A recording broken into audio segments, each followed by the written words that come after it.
Au nom du Père et du Fils et du Saint-Esprit. Amen. Bien-aimés dans le Seigneur, soyez bénis au nom puissant de Jésus-Christ. Que le Seigneur Jésus vous donne la paix et la prospérité. La paix dans vos foyers et la prospérité dans vos affaires. Nous allons parler aujourd'hui de l'immaturité spirituelle. L'immaturité spirituelle.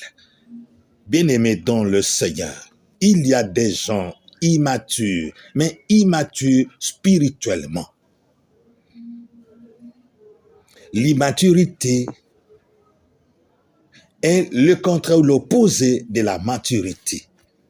C'est lorsque le comportement d'une personne n'est pas constant. Lorsque la personne, dans son comportement, il peut changer à tout moment. Il peut commettre des choses comme qui correspondent à moins de son âge. Les gens peuvent s'étonner, mais comment un homme comme lui peut poser de tels actes? L'immaturité. Mais nous parlons maintenant de l'immaturité spirituelle. Il y a des gens immatures spirituellement. Et les dangers graves de l'immaturité spirituelle, c'est que le temps de l'accomplissement, au lieu d'arriver, de revenir, ça se prolonge. Dieu ne peut pas bénir une personne immature spirituellement. Dieu ne peut pas accomplir ses projets, ses promesses dans une vie immature spirituellement.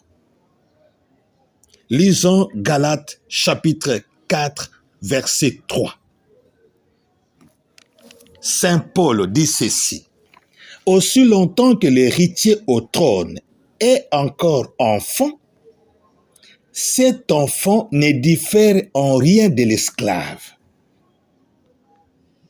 Aussi longtemps que l'héritier au trône est encore enfant, un bébé, cet enfant ne diffère pas d'un esclave, parce qu'il ne peut pas accéder au trône. On peut le rejeter, on peut le renier, on peut l'abandonner, on peut prendre son pouvoir, parce que c'est un enfant. Donc, il y a des bénédictions que nous ne pouvons pas accéder à cause de l'immaturité spirituelle, parce que tu es encore enfant. Et pour dire quand vous étiez encore enfant, je vous donnais les nourritures des enfants. Il y a des bénédictions que nous ne pouvons pas avoir à cause de l'immaturité spirituelle.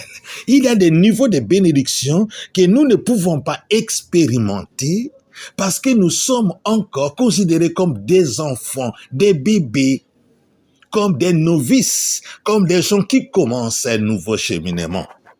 Il y a des choses qu'on ne pouvait pas vous dire. Il y a des choses que tu ne peux pas vivre parce que tu es encore enfant, que tu risques de ne pas supporter. Bien-aimés dans le Seigneur, il y a des bénédictions que nous ne pouvons pas expérimenter si nous sommes encore dans l'immaturité spirituelle. Nous devons grandir spirituellement. Dieu ne nous verra pas de bénédictions si nous ne sommes pas encore préparés au risque qu'elles soient courtes et éphémères. Nous devons nous préparer. Nous devons quitter l'immaturité spirituelle. Bien-aimés dans le Seigneur, lisez Nombre chapitre 14, verset 1. On dit toute la communauté poussait des cris déchirants. Le peuple passa toute la nuit à pleurer. Lisez ces textes-là. Commencez Nombre chapitre 13, chapitre 14. Vous allez comprendre qu'est-ce qui s'est passé. C'est-à-dire que Moïse avait envoyé Caleb, Josué et autres personnes aller à Jéricho. Ils étaient des espions, sauvés par une prostituée. Parce qu'ils ont failli laisser leur peau là-bas. Mais dans leur retour, celui qui était comme un aîné, il devrait donner le rapport. Il dit qu'il a vanté la valeur, la tradition de ces peuples. Ce sont des géants, les mangeurs d'hommes, un peuple ceci, un peuple de cela, que nous ne pouvons pas les battre. Les peuples, écoutant ce discours, s'est révolté. A commencé à injurier Moïse, a commencé à pleurer, à regretter l'Égypte. Cette manière de vivre, de réagir, de se comporter est immature. L'immaturité spirituelle se manifeste par des plaintes lorsque le chrétien ne fait que se plaindre à tout moment. Lorsque le chrétien ne fait que douter, lorsque le chrétien prend des décisions contre le bien, lorsque le chrétien n'a pas un discernement de choisir entre le bien et le mal. L'immaturité spirituelle. Lorsque tu peux voir un chrétien qui dit « je ne peux plus aider ». Je ne peux plus aider les serviteurs de Dieu. Je ne peux plus aider l'église. Je ne peux plus faire cela. Mais ça, c'est un argument d'immaturité. Vous savez ce qui s'est passé? Lorsque le peuple a pleuré toute la nuit, ces jours-là, là où ils étaient, jusqu'à Jéricho, c'était 40 jours. Mais bien aimé dans le Seigneur a fait de 40 jours 40 ans. Chaque jour devenait une année.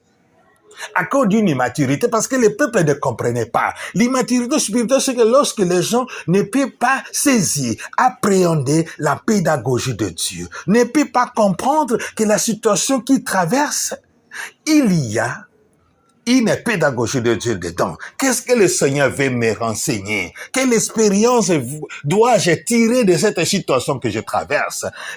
L'immaturité est le fait que la personne peut croire dans sa tête et dans son cœur que la situation qu'il traverse le dépasse et qu'il n'aura plus de solution. L'immaturité spirituelle nous pousse à donner aux événements la puissance, le pouvoir qu'ils n'ont pas. L'immaturité spirituelle pousse les gens à donner aux événements un pouvoir plus grand lorsque nous pouvons finalement abandonner. Nous sommes à ce moment-là immatures et nous n'aurons pas aucune bénédiction. Dieu ne bénit pas les immatures. Dieu ne bénit pas les gens qui se plaisent. Si tu te plais beaucoup, alors sache que Dieu ne te bénira pas. Comme je disais autrefois, Dieu ne répond pas aux plaintes, il répond à nos prières. Et tu ne peux pas recevoir une bénédiction dans l'immaturité. C'est pourquoi tu dois grandir. Tu dois quitter l'étape de l'enfant pour devenir vraiment un adulte. Il faut une constance dans votre personnage. Bien-aimé dans le Seigneur, il faut une conscience dans votre vie chrétienne. Nous devons découvrir qu'est-ce que veut le Seigneur dans notre situation. Ne crois pas que le Seigneur t'a abandonné. Ne tournez pas les dos à vos meilleures habitudes. Laissez l'immaturité devenir un chrétien mûr.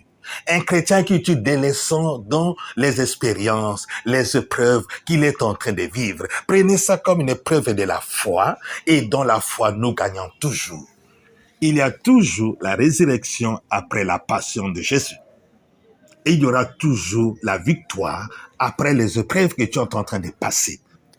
Les épreuves là, puisque tu crois en Dieu, puisque tu as la maturité, tu dois croire que ces épreuves ne te tueront pas. Tu ne seras pas comme ça. Tu ne seras pas limité par ces épreuves. Le Seigneur va te délivrer. Lorsque nous grandissons, lorsque nous deviendrons grands, lorsque nous serons dans la maturité, alors tu vas voir que le Seigneur va intervenir parce que tu auras déjà compris. Une personne mature spirituellement, c'est une personne qui comprend et qui cherche à savoir quel est le message de Dieu dans son épreuve, dans sa souffrance. nous n'avons pas tous la même manière de vivre dans la douleur, mais nous avons tous l'appréhension que le Seigneur est toujours présent dans notre souffrance. Il ne nous abandonne jamais. Et lorsque nous comprenons cette réalité, le Seigneur va transformer notre douleur en une bénédiction. Devenez mature spirituellement et tu seras béni